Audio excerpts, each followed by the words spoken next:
100%. 100%. And I know other entrepreneurs that aren't even in real estate or sales that are doing that, and they're killing it. But their people farm has 1,000, 2,000, 5,000 people. So again, the people farm takes time. It's probably going to take you 6 months to a year to really build some traction with it. But it's something that you're already doing anyway. It's in addition to the activities that you're doing. Whereas regular farming would be a separate thing that you now have to do, where it's not prospecting anymore, because you're prospecting the same people. That doesn't count. What you need to be doing as a new agent or somebody who needs now transactions is going after the for sale by owners, the expireds, the old for sale by owners, doing some just listed, just sold, door knocking around fresh listings, which is called previewing homes, right? Preview a new listing, door knock the neighbor, say, hey, have you guys heard about this listing? Oh, have you gotten a chance to check it out? It's great. Okay, cool, blah, blah, blah, it's 3-bed, 2-bath. Oh, how long have you guys been here? Go through the whole script and say, at the end, you say, by the way, would you guys like me to keep you updated on this listing? Most people will say yes. Boom, you get their number. Now you just added somebody else to your database. And guess what, guys? Everybody's curious about what the neighbor's selling for. And I guarantee you somewhere within 100 homes, there's another seller and you can get them. They don't give a shit if you're the one who listed the house or not. I've never had anybody ask me. I think one person ever. Oh, is it your listing? I was like, no, it's my company's. Nobody cares. Okay, nobody cares. All right, now let's get to Aram's question. Oh, man. Sorry. Aram asked a question about what I covered in the beginning, about how to handle the false belief.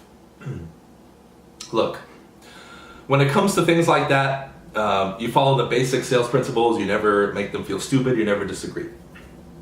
There's a couple ways you can do it, right? You can either, one thing that I would do, like this is the way I would handle it. They'd be like, oh, a $500,000 home takes, 6 months to sell. Let me look up the question, brother, just so I make sure I don't mess it up.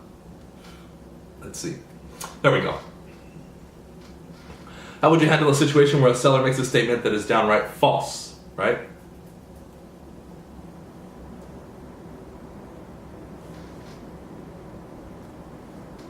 Cool.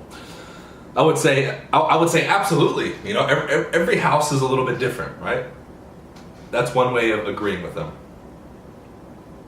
Right? Now, depending on your market, for me, 500,000 is low to average, right? Now, 500,000 for you is like a $10 million house here. Then there may be a hint of truth to that. What you need to understand first, before answering Aram, is in their mind, that's true. Right? So you need to be able to crumble this belief. You need to find the root where it's coming from. So I would say, yeah, absolutely. Some homes take longer to sell than others. By the way, Mr. Seller, is this something you read, or where did you hear this from?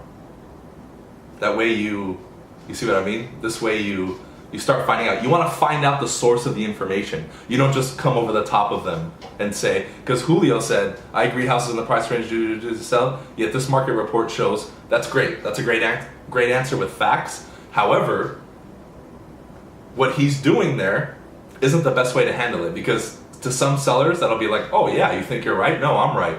And if a seller has to go with his word or yours, and they get defensive, they're gonna, nope, I'm right. They're gonna do it. Just like a little fucking kid, man, I swear. They're gonna do, oh, no, I'm right, he's wrong.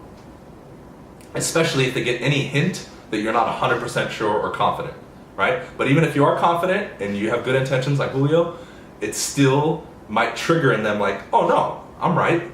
So first you wanna find out where the information came from, because then you have a plan of attack. Now you can move forward with some strategy. Right? You're very welcome, Gina. Glad I helped. Now you can move forward with some strategy. Right? Now they may say, oh, and then right there, depending on the answer, you know where to go. Oh, well, yeah, that's just something we read in an article. Ah, okay. Oh, really? Okay. Did the article give you any insight into what the average days on market are? Oh, no, it didn't. Okay, we'll actually pull the report for you, and then I can get into Julio's response, and that's better accepted than just coming straight in, right? So don't agree with them. Don't disagree with them, right? source the information, right? Give them an option or say, oh, is this something you read or where'd you hear it from? That way I know, right? They may tell you, well, we sold another house for 500 and it took 5 months. They're speaking from their experience, right? And another way you can answer it too, at the end, let's say you don't have like facts to present or whatever it is, and say, look, there's a lot of common facts out there about real estate that are actually perceived as the public to be true. However, they're 100% false. Can I share a few with you, Mr. Seller? Right. Well, a lot of people will say a discount broker actually gets you a better result because they charge you less commission and you save money, right? Is that something you thought? Great. Well, statistics actually show the opposite, that they sell a lower percentage of their homes, take longer to sell, and they sell for less money. Did you know that? Okay, cool. Because they've been around for hundreds of years, and if they were really that effective, they pretty much would have weeded us out by now, right? Correct.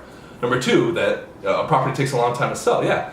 Well, Mr. Seller, again, statistics show, the facts state that in a normal market, any home priced correctly, priced at market value, will typically sell in 30 days or less. By the way, our average days on market, because we price homes correctly, is actually a little bit under 30 days. Isn't that great? Right? Yeah, because it's just like your home, when you put it on the market, it's just like a car, for example. When you go to a car dealer and you see one car that you love that's been there for 2 days versus one that you love that's been there for 6 months, which one are you more likely to pay full price for? The one that's been there 2 days or the one that's been there for 6 months? Well, this one, right? Well, why wouldn't you pay that for this one? Well, it's been sitting there for 6 months. Well, that's exactly how a buyer would look at your house if it sits for 2, 3, 4, 5, 6 months. Make more sense now? Exactly, right? All right, and then if you want, you can go through some other myths. Right? Like, if you put a lock, some people think, if you put a lockbox on your house, you're going to get burglarized, someone's going to break in. Well, only a certified realtor with a certain code given to them can open the door too. It gives us notification of their name, number, the time, their company, and all the information, right? So we know and we can source it. And number three, if you can break into a steel lockbox, you can break into a door for sure, because it's a lot tougher to break the actual Supra box than it is to break into the house, straight up. Now there's so many myths you can go with, right? But by debunking these myths, you begin to, right? Now there's a bunch of advanced ways you can say it. After 2 or 3, you can start to say, well, is it beginning to make more sense now? Are you beginning to see why a lot of these misconceptions are actually not true? And for all of us who are on the inside, we actually know what's really going on, right? Oh man. Yeah. Cool. All right. Glad I was able to answer that for you guys. So it's not so much I think you know how to handle it, Aram. I just think you need to be smooth with it, right? Be like a ninja. Don't just jump the gun. Ease your way into it, right? You want to analyze, interpret, and then attack. You analyze it, right? You interpret by asking the questions where it came from, and then you debunk it. Then you attack it, all right? Be very strategic. Be very tactful in the way that you do it. But don't freak out. Understand that in their mind it's true, and put yourself in your shoes, in their shoes, and say, well, if I thought this was true, how would somebody have to present it to me for me to understand it, not be offended, and actually agree? And that'll give you a little bit more insight into it. All right?